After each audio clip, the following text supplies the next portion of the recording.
What's up, everybody, and welcome to the Lioness Lair. Welcome, Prowl Nation. Thanksgiving night. Queen of the Prowl here with Lady Lionor. I'm hoping you're having a great Thanksgiving outside of today's game, but we're gonna get into today's game and in a little bit and see because we got a lot to talk about, y'all. We got a lot to talk about. So, Lady Lionor, how was your Thanksgiving? It was fantastic. Had some people over, watched a very entertaining football game, and had a great dinner. How about yours? Me, I watched a very entertaining football game that I was praying to God would not go into overtime. Then I went to a friend's house, and now I'm in a food coma. So who knows how well the show is going to go if I'm going to fall asleep again on air. But we'll see. Anyway, so where do we want to start? All right, I'm going to start because I want to start on a high note. There are no moral victories in football, I know, but this was not a step backward. This was not a regression. This team is for real, and it looks like their progress is sustainable. We proved today we can keep up with any team in the league. The Bills are one of a small handful of elite teams, and we took them down to the end of the fourth quarter and almost beat them. It took a walk-off score for them to win. These last few weeks haven't been a fluke. We have clearly turned a corner, and if nothing else, at least Lions football is fun. This game was entertaining. Every game this season, except maybe that Patriots game. Yeah, I guess the Dallas game wasn't great. But every other game, even when we lose, it's entertaining football. It's a joy to watch. So I'm thankful for that this Thanksgiving. Yeah, it really was an entertaining game to watch. I was kind of hoping and praying it would not go into overtime. And I'm sorry, y'all, for that. But but yeah. So let's talk about this Lions offense then. Oh, how bad did it hurt not having those two guards in the lineup? I mean, we haven't had Vaitai all season, but not having Evan Brown and Jonah Jackson today. Listen, I like Dan Skipper. Good for Awasika, or I can't even pronounce his name. This was his first NFL start. They did some things in the run game sometimes. They can't pass protect for crap. It it was rough. It was rougher than normal. Goff didn't have much time. He was under pressure a lot. There weren't a lot of holes to run through. You know, this is the first time the Lions have allowed a safety since 2014. I don't know. Yeah, It was welcome rough. Dan We need to get. Orlovsky. Dan Orlovsky 2.0 today. Yeah, I mean, we had too many runs blown up in the backfield. And by the way, the other person who could possibly go in there is Logan Stenberg. He can't pass protect either. So, I mean, the three guys who are our fourth, fifth string interior offensive linemen can't do much to pass block. That's a problem. That's a scouting issue. You have to have those guys on your team so that you can utilize this next man up mentality. Right. Speaking Well, of the next man up mentality, though, how about the guy who, in his first career NFL start, on his very first defensive snap, because he's only played special teams up to this point, after being called up from the practice squad, records his 2 sacks today. James Houston, man, good for that kid. So happy for him, and he did it when it counted. I think both of them were on third down, and when Khalif Raymond fumbled that punt return, he fell on it. Kid made a difference today. He was my good, not necessarily my balled out player, but he was definitely a bright spot for me today. yeah, Houston is a problem in Buffalo. But hey, welcome Tornado. Yeah, the Lions played good, he said, but they lost this game. Buffalo did not win. Yeah, it is what it is.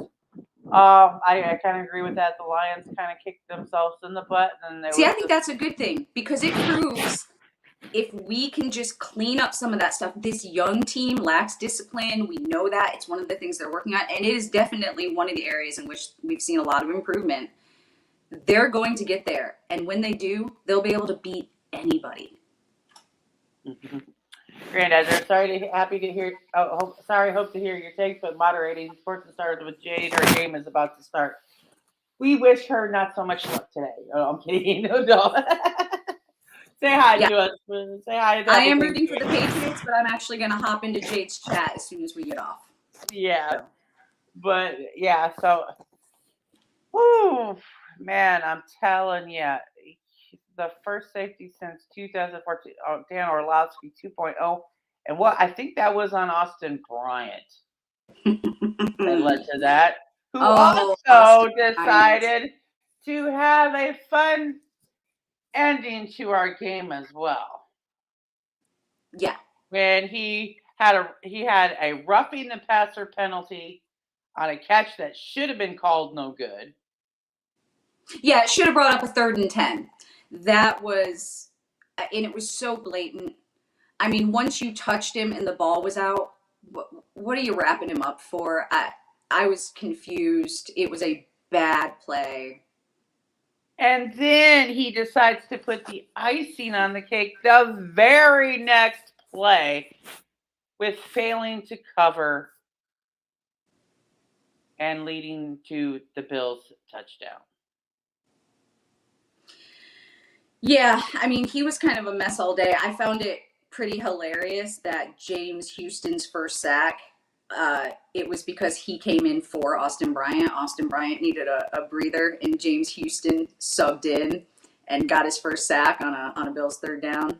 Yeah, I'm not surprised that good things happen when Austin Bryant leaves the game. He was my balled-on player last week, and it's looking good for him this week, too. He's pretty much a non-factor unless he's screwing up. Yeah, how do you need a breather when you don't do anything? That's my question. Hey, Batman of the 313, happy Thanksgiving to you. What did you see from Hutchinson today? Renata wants to know, what did we see from Hutchinson? We saw the typical things from Hutchinson, getting double teamed quite a bit. He did I did see some over rushing from him. I don't have anything of him whatsoever in my notes. Yeah, I mean, listen, we knew Josh Allen can use his legs and run. He did, and when he did it, it beat us. And usually that was because our edges were behind him because they over pursue. Yeah, I mean, we were getting some pressure. We were in Allen's face. It wasn't always Hutch, but, that line works as a cohesive unit. So even if it's, Bugs or Commish or someone else getting in Allen's face, it's all of them working together. Hutch didn't have a standout day or anything. No, I'm trying to look up his stats now. He was he pretty much had the same thing. He was getting held a lot. It's been happening a lot with no calls to it. But he did not stand out as doing anything significant. So yeah, he's literally not in the box score, meaning he didn't record a tackle today. Yeah. So while he was running around and doing stuff, and he was certainly a cog in the wheel of that defensive line, yeah, he did not stand out at all today. So Grandizer, any 3 game balls that go to either 3 line players or positions in the loss who did really well for you? We usually cover that at the end of the show, Grandizer. We'll give our balled on and balled out players and of who we thought deserves those titles for the game, because we're kind of breaking it down right now. So yeah, offensively, the line, we already talked about, the line performed a lot worse than normal, but they allowed 7 tackles for loss today, 2 sacks, 10 QB hits, and there were 2 pass deflections. That is not typical of our line, and it had everything to do with those 2 guards. I mean, you just saw over and over and over defenders running through the gap, and there's just nobody there. They couldn't do anything. I saw a 6'9" Dan Skipper just get bowled over and laid out on his back. Right. It wasn't great. And then, it hurt the run game. I know Williams had a decent day overall, but we have to remember he broke free for a 27-yard chunk today. So if you take that play out, he averaged 2.3 yards per carry. That's not very good. That is way below average. It's way below his average. And it has everything to do with the line because he's a short yardage back. But shout out to Ragno for coming in playing injured too. So yeah, I mean that dude's been injured all year long. He's in a boot, every single week in practice. He's limited and he's in a boot, and he comes out and plays every Sunday. Yeah. Good so I mean, yeah. So yeah, let's see who. Okay, we gotta talk about Swifty here because Swifty is the first thing in my notes. Okay. Swifty had for me an inconsistent game. Yes. And he's been having an inconsistent game. Is this a problem? Do we get rid of him? What do we do with him? Is he got any opportunity to improve whatsoever? Because to me, he's playing like the Swifty song. He's shitting on the floor. I wonder if this is strategic. The way I see it, if you are healthy enough to be on the field, you should be healthy enough to play a full game. He's still on a pitch count. It's very evident. He had 5 carries today. Now, he was targeted in the pass game 8 times. He only caught 4 of those. He did break a few out. But when DeAndre Swift, who is supposed to be our RB1, is not touching the ball in the run game more than 5 times, that tells you they are limiting him on purpose, probably because of those injuries. So I do wonder if they are strategically holding him back to sort of keep the tread on his tires so that in December he can go out there and contribute for us. Yeah, because he was going nowhere on quite a few plays. He was half a yard short on that down. He did have a touchdown while dragging guys with him that got called back. And he olayed it, ole, there goes the ball. That's what we call ole.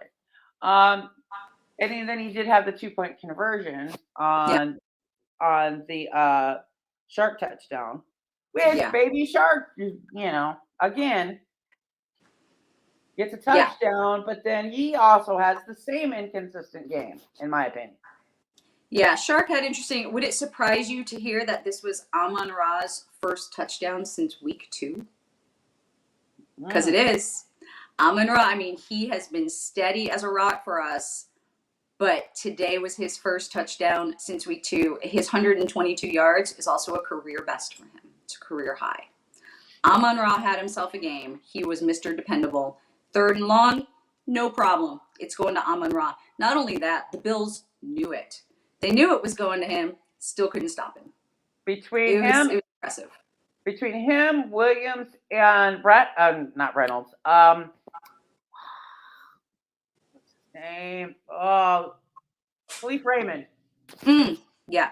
Between the 3 of them, they were moving the chains consistently down the field over and over again.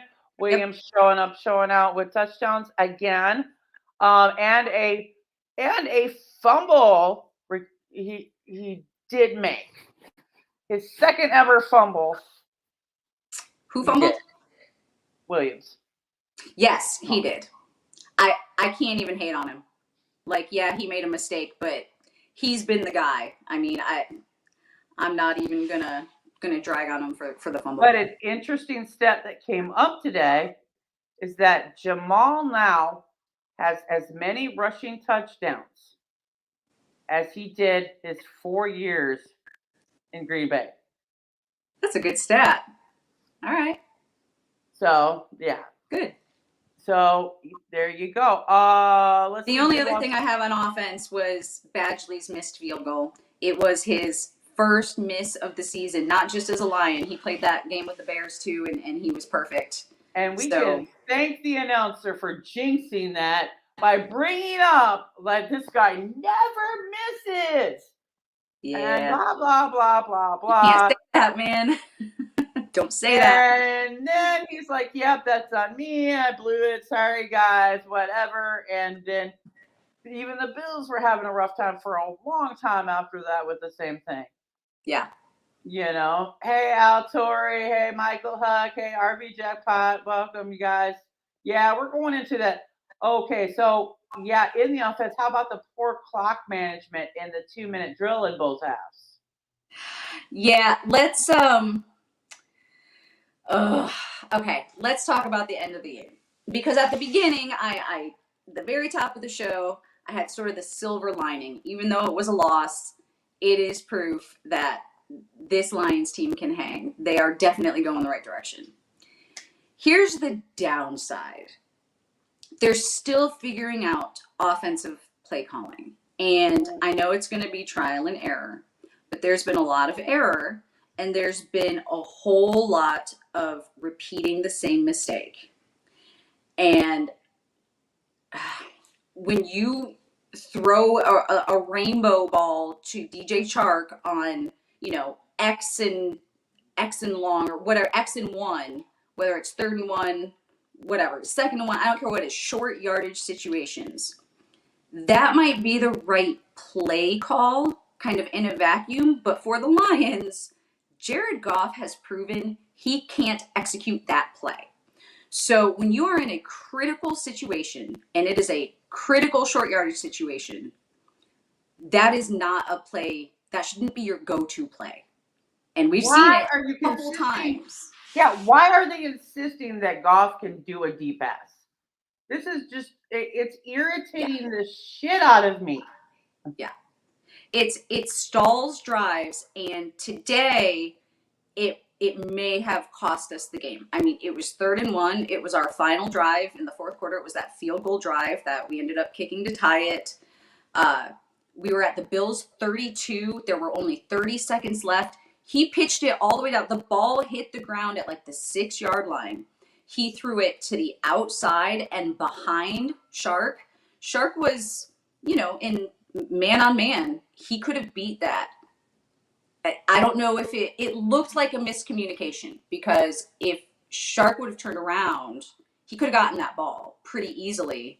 So I don't think they were on the same page, but that is the issue. We have had this exact same play run multiple times, and it fails every single time. So the idea that this is the one you're going to pull out of your hat on a critical down, I don't get it. I thought it was a mistake. Especially with the poor clock management at the end. The poor clock management for the end for me was that they panicked.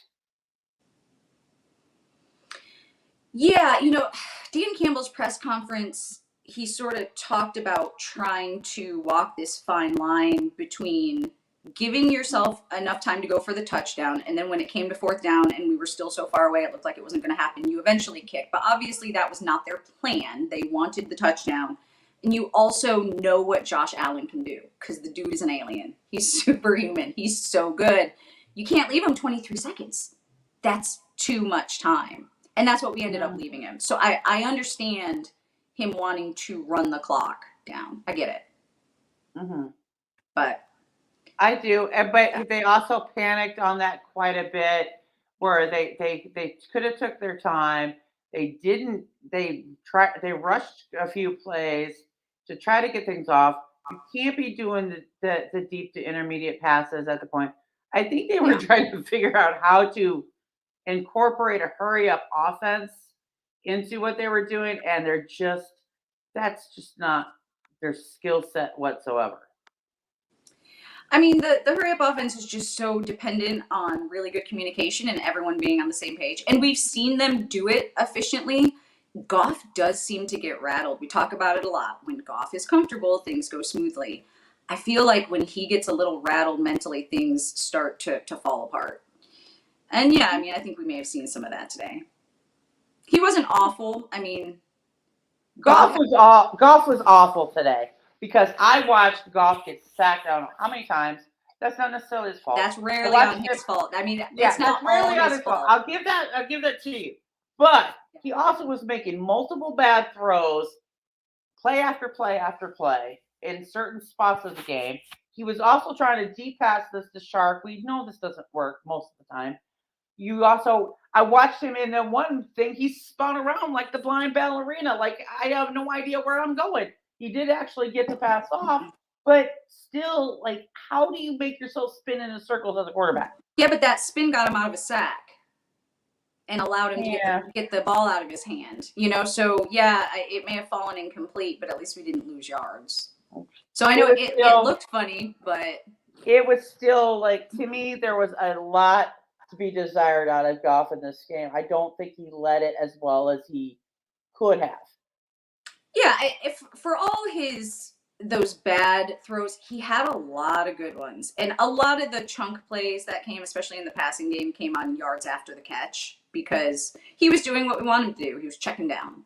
We don't want him to throw deep. He's not good at it. But overall, on the day, he was 23 for 37, which is 62%. That's pretty good. I mean, that is above average. He had 240 yards, 2 touchdowns. He did take 2 sacks, and of course, one of them was in the end zone. But those sacks aren't all on him, as we've already, talked about. The interior of the offensive line just wasn't up to its usual standard today. We were missing key players. He was underthrowing a lot of balls too. Yeah. He was nowhere near his. Yeah, he does that. He's not very accurate past like 10 or 14 yards. That's what I said. It's the dink and dunk and the intermediate throws that he's got to be able to do. Otherwise, Yeah. I mean, overall on the day, we were fairly comparable. We had 22 first downs to their 28. 13 of ours came passing, 16 of theirs did. 7 of them were rushing, 10 of theirs were. Josh Allen being able to use his legs changes everything, because when it comes, the biggest disparity here was rush yards. And we only had 96. We had less than 100 rush yards on the day. They had 164. That was sort of the biggest problem of the day. And yards per attempt weren't great either for rushing. I mean, 3.4 yards per attempt, not great. They had 5.7. Passing, we were pretty close, 230 yards to 237. We actually had more yards per pass than they did, 5.9 to 5.3. I mean, listen, this was really comparable. We both had 4 red zone attempts and scored 3 or 4 of them. We had the 2 fumbles, but Anzalone coming up with a pick today. Josh Allen threw an interception. They weren't that far apart. And what I've seen the Lions do is come into games and sort of force teams to play down to their level. Like, I felt like they kind of did that with the Packers and the Bears a little bit. I didn't feel that today. I felt like the Lions played up to the Bills today and almost came away with the victory. Grand Dider says, Valid Nicole. Jade says, hi, wishes you happy Thanksgiving and sorry for your loss today. She was rooting for the Lions. Aww. Of course. I mean, we all root for the division. I mean, even the Bears will root for the Lions when they're not having to play them or whatever. But, yeah. Which is cool. But, yeah, we got to get into this defense, And, you brought up Anzalone. I was like, what the hell happened to this guy? Did he finally figure out how to have some passion and play some football? Because he really showed up today for me. Yeah, I mean, he has quietly had a very good season, and this 3-game win stretch, he's played really well. And today, I feel like it all just sort of culminated into today for him. He had 9 tackles, he had a pass deflection. This was only his 2nd interception as a Lion. Now, I know the ball hit Rodrigo right in the hands and popped up in the air. But still, hey, the Lions linebackers caused an interception today. Yeah, and then he almost had another one a couple plays later. Yeah, he barely hit the ground first. So it was, and it was so funny because when I watched it happen and I watched how he reacted to this almost interception, I went to Kurt and said, yeah, nice acting skills there. Because he really put on a good show, like he had that Sunday. He did. So, and watching it live in real time, I was sure he had it too. But no, I knew he didn't have it, but I was sure enough enjoying the selling job he was trying to make with the referees there that he had actually got it. So I was getting a kick out of it. Thor was trying to work his magic and putting the hammer down, I guess. Yeah, he was everywhere today. Like Yeah. every time I saw the ball, he was there. Even like across the field, he would show up before everybody else. It was pretty impressive. Yeah, you can't miss him with that blonde hair flying in the Yeah. Yeah, I know, Jerry Jacobs got injured in the fourth quarter. I felt like that, certainly the Bills passing game on that last drive, that probably had a little to do with it. But, that the first half, we held Stephon Diggs to 2 catches on 5 targets. We held him to 15 yards in the first half with no Okuda. Eventually, Allen and Diggs got their groove back, and Diggs ended up having a decent day.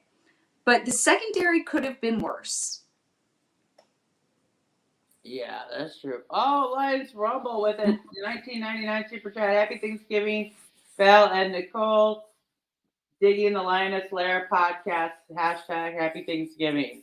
Oh, Thank you. Happy Thanksgiving. Happy Thanksgiving to you. Yeah. Oh, I'm going to bring up a few other things, a few honorable mentions yet on the offense, or whatever that we need to. Justin Jackson, Brock Wright, and with their plays for today, they were doing well. Yeah, there was a lot of things that happened with the defense was actually doing a great job though today. Yeah, I thought so too. Overall on the day, they had 3 sacks. 2 of them were Houston sacks that we talked about earlier. One came from Benito Jones. He got a sack today. We had 4 tackles for loss. Again, 2 of them came from James Houston. I think one was Rodrigo and one was Jerry Jacobs, maybe. We had 4 pass deflections, and we had 8 QB hits on the day. 2 of them came from Austin Bryant, as much as I don't want to give him credit because that dude has been doing nothing but pissing me off the past couple weeks. Right? He did have 2 QB hits today. Yeah, because in my notes I'm writing that, that Allen was getting pressured over and over and over again to throw that ball away. Yeah. So that for the way that team, the Bills that is really stepping up. And man, that second Houston sack, NASCAR package. I feel like we haven't seen a ton of those, but and I hope I never see it again. I absolutely I know you don't like it. I do, because we always get good pressure when we run it. And Houston's second, he came in and subbed in for Julian Aquara in the NASCAR package and got the sack. I don't mind if they use it sparingly like they did today. But when they sit there and try to rely on that, it's like it just blows up in their face. It's like one of those, cars on the NASCAR track that gets hit and crashes into the wall. And sets on fire. I don't know. Somebody that was not making me have a good day was Jerry Jacobs. Okay. Same way I feel about Jerry Jacobs for today, like I felt for Swift. There was some major inconsistencies. There were some good plays. Yeah. And then there was some stupid shit. Yeah. He had 6 tackles on the day. I think they were all solo, which makes sense. He's a corner. He had a pass deflection. Young, these guys are so young and inexperienced. We talk about it all the time. You're going to have hits and misses. And even though there were lots of misses today, I feel like we're seeing more hits finally in this stretch of the season than we were in the first half of the season. So no, it wasn't perfect. He didn't have a great day, but no Akuda. He was CB1. I think Will Harris was CB1. Who was over on the right side today? I think Harris was at first. Because I saw Harris on Diggs a bunch at the beginning, and I was thinking, ooh, this isn't good. But they were holding Diggs. They were playing zone and holding him back. And then I noticed in the second half, I felt like Jacobs was on him more. Yeah, and Jacobs was on him more. Injured in the fourth quarter. Harris, so yeah, he got injured. He got shaken up on a play. But prior to that, he had a holding penalty. He had 2 penalties almost in a row, and that pass interference, which was sketchy as AF. It really was. That Yeah. pass interference on him. Yeah, could have just not. Speaking of injuries, we have Aquara being injured in this game. We have Elliott being injured in this game. We had St. Brown at a point holding on his side on the sidelines. We had Jacobs shaken up. I know it's not the Lions, but man, Von Miller getting injured just before the half and not coming back. And the only update I've gotten on that is that it's a knee injury. I've been sort of Bills or bust all season. I'm rooting for them to get to the Super Bowl this year. I hope Von Miller's okay. Yeah, it's Bills Mafia. They can have a drive-by, and I don't care. I love Bills Mafia. They're one of my favorite fan bases. I don't know nothing about them, and I don't pay attention to them whatsoever. Yeah. I laugh at the Bills logo every time I see it. What's wrong with the Bills logo? It looks like the Buffalo's got something rammed up his rear end. Oh my goodness! Come on now. It looks like somebody stick a dynamite up his rear end, but here you go. Okay. All right. Hey, look at it and tell me you don't see what I see. Well, see, now I'm going to see it, and I'm going to blame you for ruining it for me, because now that is what I'm going to see when I look at it. Well, I have to say something because the Bears have the toilet seat monogram, but... And then the Lions have the little printed kitty. But I hate this thing. It's supposed to be looking like a lion leaping up to do shit. But come on, that does not that way they have it does not look ferocious. It looks like. Is there a logo in the NFL that you do approve of, though? Not many. Okay. And not any that come to mind. Yeah. All right. Well, I kind of want to shout out, and I know we already moved on to defense, but offensively, because a few weeks ago I complained so much about the number of chunk plays that we allowed versus the number of chunk plays we actually gained. Today was very interesting because the offense was a little hot and cold, but our scoring drives were full of huge chunk plays, and a ton of them came on third down, third and long situations. The first quarter, Shark went for 15 yards on 2nd and 7. Amon-Ra went for 15 yards on 3rd and 9. Goff actually kept it and converted a 4th and 1. Good for him.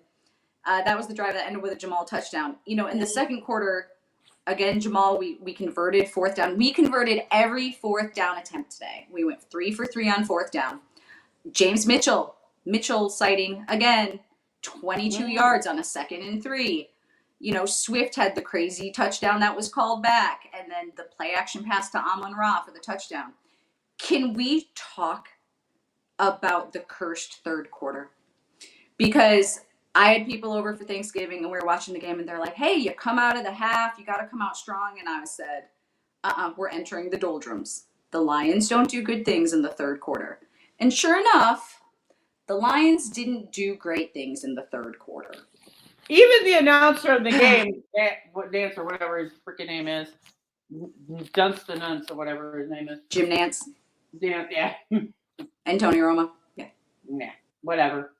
No one cares. Yeah, they put up the point differential, and I don't remember. It was something crazy, like negative 55 or something. Not only did he jinx the field goal, he also jinxed it at the half. When he said, "This is welcome to the like I don't know what he called it, the haunted third quarter or whatever," where the Lions don't do good. No, we don't. We suck in the third quarter. We average 3.9 points in the third quarter. Now that's 19th in the league. But then we allow an average of 9.4 points, which is dead last. Dead last in points allowed in the third quarter. Now, that was the quarter that Rodrigo almost, picked off Allen and popped it up, and Anzalone got the interception. But we failed to capitalize on it. I mean, he caught the interception. We turned the ball over. We're backed up. And Goff gets sacked in the end zone, and they get the safety. That's what happened after we actually got them to turn the ball over. And then the next drive in the third quarter ended in a field goal attempt. Badgley's first miss of 2022. We can't get it together in the third quarter. I don't know what it is. Now, we did finally, our very last drive in the third quarter, we did drive down. That was the DJ Chark touchdown with Swift's 2-point conversion tacked on. But that drive actually carried over from third to fourth quarter. So the scoring didn't happen until the fourth quarter. So yeah, we did not score in the third quarter today. Yeah. It's just the third quarter is like you guys come out like you're taking a nap. I don't know what it is. I can't figure it out. Because they were actually doing things today. It was just everything that could go wrong. In this game, I couldn't figure it out. Previously in the season, I was watching it be a very strong run game in the first half, leading to them trying to do a pass game in the third quarter and it failing miserably. You and I were recording evidence of that to see if that was true. And I'm still recording it. And so here's the problem. That the Bills had a long third quarter drive and my TV stopped working for like 4 solid minutes and I missed a bunch. So the play count of what I saw, I think I saw all the Lions. I don't think I missed any Lions play. In the third quarter, we passed it 8 times and ran it 6. That's what I got for the third quarter. Now, I may have missed an entire drive. I'm not sure. But so were we running the ball more in the first half, or were we passing more? Yes, a little bit. I mean, as far as the 4 quarters running it, we went 9, 9, 6, 7. So yeah, we ran it a little bit less, but it's not like we passed more. We just had fewer second half plays. Because in passing wise, the 4 quarters, we went 9, 11, 8, 9. So it was pretty even in both halves. And we really did. I mean, we talked about the, rush yards per carry today. It wasn't great. We had a hard time establishing the rush game because we had 4th and 5th stringers on the interior of the offensive line. So yeah, this game was a little weird because usually, that's why I was saying that. Up until this game, it looked, it was basically a focus on the run. And then switching to trying that pass in the third quarter, switching back to the run in the fourth. This game, it seems like it was just a weird offset thing because the Bills had the ball way too long, like you were saying. Yeah. So there wasn't really too much that they could do with that. Yeah. But still, it's this third quarter. They seem to run out of gas, run out of stamina, run out of inventive plays, run out of whatever it is. Yeah. You don't ever see the passion in the third quarter that you see in the first half and the fourth quarter. And I can't figure that out because, they're a team that's known for playing hard through the end, even when they're down and out. When there's no way they can come back and win it, they don't give up. So, but they never play 4 quarters. They only play 3 out of 4 quarters. It's better than the beginning of the season when I felt like they only showed up in the first and fourth quarter. At least we're doing stuff in the second quarter now. And the first maybe would have been questionable, but still. Yeah.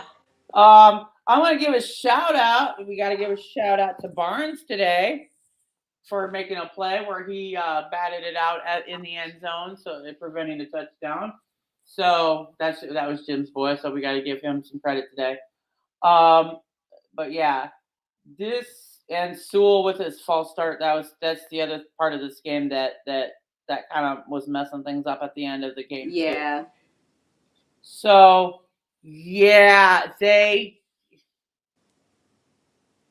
St. Brown had 8 plays for 108 yards, in this game. So that's the other stat that I have in here. But say that one again. 8 plays for 108 yards. He may have had more plays after. I have he was 9 out of 10 for 122 yards. Yeah, he probably did, but he had more plays after that. That was my recording in the middle of the. Oh, okay. Yeah, in the middle of the game. So he did go over that, but yeah. He also had that carry, the end around at was that a third down? I feel like that was third down at the end of the game. Yeah. So I'm gonna go find it. He had a day. I mean, and every time he did it, third and long, I really don't trust this team. This is just not a team yet that I'm confident enough in that when it's 3rd and 9, I think, oh yeah, they're likely to get that. No. In my mind, they are likely to start punting.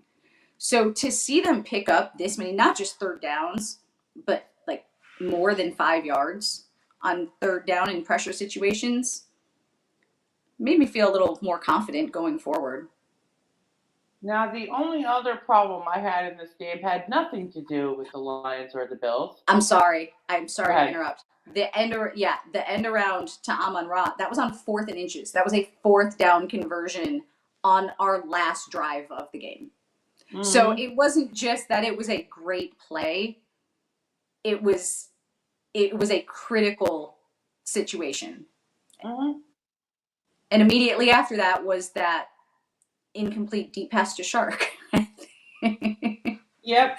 Just to make it not worth anything. Yeah, which happened quite a bit in this game. Yeah. Yeah. My only other complaint in this game was not against the Bills, not against the Lions, but it's against the NFL. Could you please, for once, give us a halftime show that makes any damn sense? Because I turned it off. There were fans. I was hearing there were fans booing this in the stadium. It was that bad. I mean, I got no problem against the singer because I love Bebe Rexha. Who was the singer? Bebe Rexha. I've never even heard of that person. Yeah, she's country. She's got that one song, put your feet up on the dash. It's gonna be. Let it be. Nope. Okay. Hey, that's the only song I know by her anyway. Not my kind of music. She's not. Yeah, it's not mine either. But the damn dancers looked like they were having a seizure on the instead of. I don't know what this was. Michael's like, it wasn't the NFL or the Lions that scheduled the show. It don't matter. I'm pretty sure that this is an NFL thing. Or if it's not the line, I mean, the NFL probably would be making the decisions on this. I don't know who really does, but it doesn't matter because if it was just for the Lions game, but it's in Super Bowls, it's in the halftime show is absolute garbage. For as much money as you are making and planning to drop it, you just don't do shit with these damn halftime shows. Good grief. I know that's not what this is about, but I'm kind of sounding like my daughter right now. Cheerleaders are the most important part of the football game. No. But, sorry. Yeah, I turned the sound off. I do recall somebody in my house commenting that the backup dancers looked like aliens. Other than that, I really had no opinion on the halftime show, except that I disliked it enough to turn the sound off. It was just god awful. Yeah. Just god awful. Yeah. Should have been. So Alan today, I just wanted to point out that we are. How many games have we played now? 11. We are 11 of 11 for letting quarterbacks run on us more than their average, because Allen averages, I think, 48.3 yards per game, and today he ran for 78. So maybe one of these days we'll figure out how to contain quarterback second move. That'd be nice. This is what I'm trying to say. But in containing the quarterbacks, you've got to get Hutch and Rodrigo to tag team together, but you also got to get the pressures off of the double team off of Hutch. If you take, if you give Hutch, I almost said Hutsy. It is not it's Hutch. If you give Hutch room to be able to move without having to bust through guys, drag guys around so that he can time his plays. Then you've got Rodrigo over here. You see what I'm saying? So you can quarterback rush effectively, but you can't quarterback effectively when you're having your guys being double teamed and dragged on. Yeah, and I thought the past couple weeks Hutch had been a little better at contain, and the common denominator there was Josh Pascal, who was ruled out for this game. So I do think, yes, having him out of this game sucked, but going forward, knowing that we have these two guys setting the edge, I think it's looking up. It's positive anyway. Yeah, I think that they just need to tweak a little bit, and they would actually have it to where they could be able to do the quarterback blitzing a little bit more effectively. They just don't have the right personnel to kind of back up those two guys. Well, just every time I saw Hutch close to Allen, he was behind him. And I'm like, no, you cannot let Allen get in front of you. He's just going to take off. And he did. Time after time after time. But the thing is this is what we've been talking about. If you watch Hutch, right, Hutch gets automatically double teamed. So what is he doing? He's pushing really hard to get past those two guys. Once you put extra momentum into you and then you break free, you overcharge. The quarterback's now gone. If he can come off the line and go straight bam without having that affect his leverage and momentum, then you have nothing to worry about at that point. Okay. Did anyone, so Michael Brockers was a healthy scratch again. Was Josh Reynolds activated today? Yes, he was. He was brought in. Josh Reynolds where was he brought in? He was brought in like around, I believe, the second quarter. Okay. I know he was activated after somebody got hurt, I think, maybe. Well, because he's been out. He came in questionable, and I actually was under the impression he might be on the field today. He was on the field, I know, for at least one play. I don't know how much. I didn't see his name out there very much, but I knew he was out there because they announced him being out there. And you could see him out there. Okay. Sounds like Jacoby Myers is out of the Patriots game. Sorry, Steve Forrest, if you are in the chat, thank you for the updates. He's texting me. Yeah, Patriots Vikings he was updates. In there. Yeah, he was in the chat. Okay. Yeah. Yeah. So Alan knows he played the Lions. The Lions Rumble says Alan knows he played the Lions. There were a few hits that made him take notice, especially that last one to the thigh and legs. Yeah. Yeah, listen, they got to him a bit. Like they got to him. They hit him a number of times. They took him down. It actually wasn't as bad as it could have been. Yeah. So. Yeah, it was just, I think they put themselves in a position where they played, like Jim would used to call it, the silver shoot yourself in the foot offense at the very end, because they've got kind of pressured into that situation by not effectively managing the clock, but letting the clock run down enough. You cannot give certain quarterbacks that much time. I've seen quarterbacks make up more than one touchdown in that amount of time. Listen, it was such a weird scenario. I get it. It's 3rd and 1.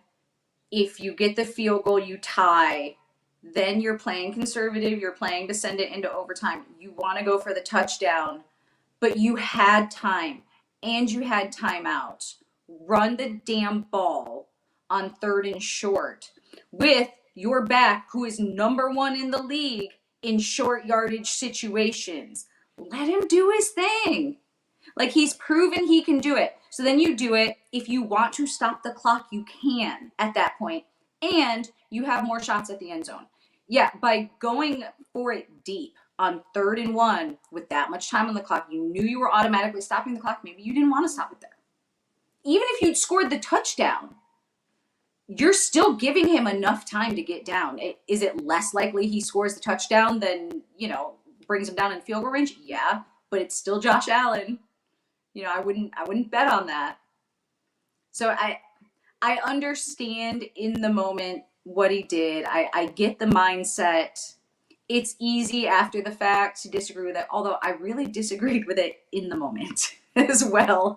This is not just afterward, me going back with hindsight, saying this was a bad call. As soon as he dropped back in the pocket, I just said, oh no, this is not going to end well. It was 3rd and 1. Grandizer is pointing out my lion back here. That lion right back there was actually made by Tim's mom. Aw. She makes those. So yeah. Does she sell them? Yes. He's cute. Yep. It's actually it's brick carved into. Really? Yes, it's a brick. You want to drop a website in the chat? You have to talk to Tim. Okay. You guys, if you want to know anything about that, contact Maniac Tim. But yeah, she's the one that made those. That's really cool. Yeah, one day I'll give you a close up because I'm not gonna go grab it right now. But yeah, that Tim's mom makes those. Okay. But yeah, so looking into, we got a kitty versus kitty game coming up. Oh yeah. Oh, and we might get JMO back.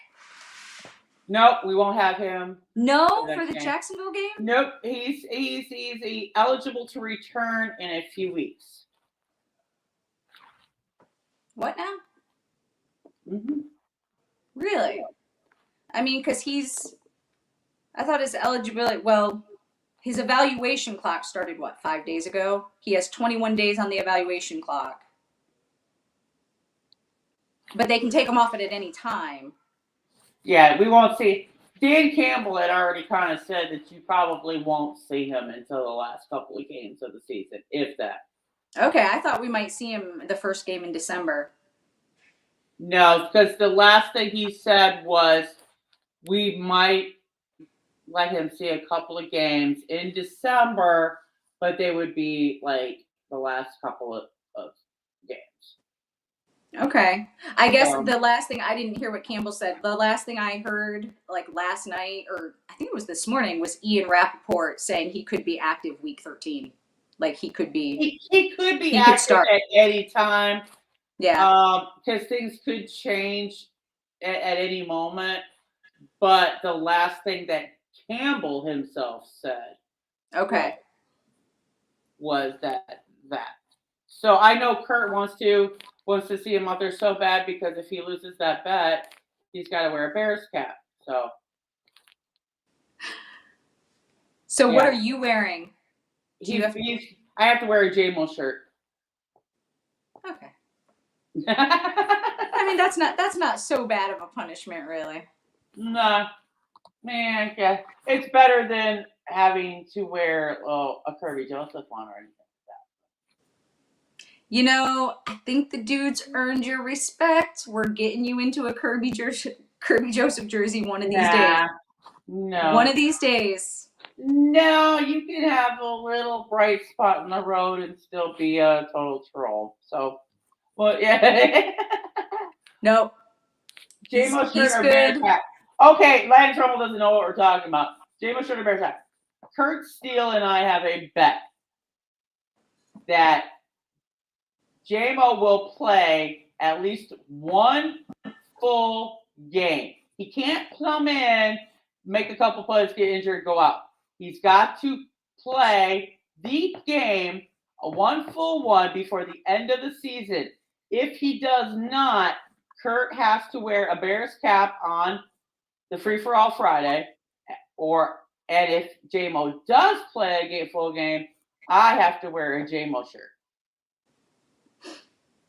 That's the bet. I think I have a Kirby Joseph bet thrown out there somewhere, but I don't remember what it was. Oh, Kirby Joseph. Oh no, that's what it is. If Kirby Joseph does get called in some awards at the end of the year, he has a really stellar year, then I'm in trouble. Because I think I have to get Kirby Joseph jersey or something. I don't know what it is. I don't remember. Somebody was going to remember it for me. But because they sure as hell want me to get caught with that. So we got Kitty and Kitty game. But before we get to Kitty and Kitty game predictions, we might as well just get to our balled out and balled down players of the game. Yeah, this was hard. I mean, there's a very, very obvious choice for who balled out, but that just feels too easy to say Amon-Ra St. Brown. I'm gonna give it to Alex Anzalone today because, like I said earlier, he has quietly had a career season, and I felt like today was sort of a culmination of his upward trajectory this year. So I'll give it to Alex Anzalone today. I will give on offense. Actually, on offense, I mean, I could go with Williams again if I wanted to because of his touchdowns. But I'm gonna go off, and pick somebody that doesn't get much credit, that really put forth a lot of effort today offensively, and that will be Khalif Raymond. Okay. On offense. Anzalone, I agree for defense. Hey, You got it. I hate Anzalone. I call him. I know you do. Jay. I call him Jay from Jay and Silent Bob. You can't unsee it now. But he needs to go back to the corner store and go sell drugs and, whatever, with Silent Bob. But he did show up today. Yeah, I mean, James Houston is another really obvious one, but we talked about him so much at the beginning of the show. I feel like I wanted to give the spotlight to someone else. So, who got balled on again today? Shall we say it together? Because we got the same person. All right. 1, 2, 3. Austin Bryant. This dude is what is he doing out there? He's such a non-factor until he just comes in and screws something up. He's driving me nuts. He's turning into the new Awariye. Awariye 2.0. Yeah, I mean, listen, last week he hit Hutchinson harder than he's hit anyone else this season. This week, he's roughing the passer penalty. Like, it was on the Bills' second to last fourth quarter drive. So it's a critical time in the game. It should have been a 3rd and 10, but the flag comes in on second down, setting them up with a 1st and goal. And of course, Diggs then catches the touchdown pass. Now, I'll give him credit for the QB hits, but that's it. Oh, Mike Kimber, Micro Mike, whatever you want to call him, and Lions Rumble and everybody else that are getting at me because they say it should be Will Harris. But you know what? Austin Bryant made Will Harris look like a damn football player today. Yeah, I saw Harris get burned over and over, but I think it was an expectation thing. I expected Will Harris to suck because I knew they were going to be leaning on him with Okudah out, and he's just not the kind of guy you can lean on. I had higher expectations for Austin Bryant, and I didn't expect him to have 2 worthless weeks in a row. So, yeah. He was the biggest disappointment. Will Harris, we don't have expectations for. Okay, Austin Bryant's supposed to do something. No, he has now succeeded in completely eliminating all expectation. The only thing I want now is for him to just not see the field again. That's all I want. My backup on this one is going to be Goff. This game. I've defended Goff before. I've been part of the cult of Goff before. But today, he gets an honorable mention.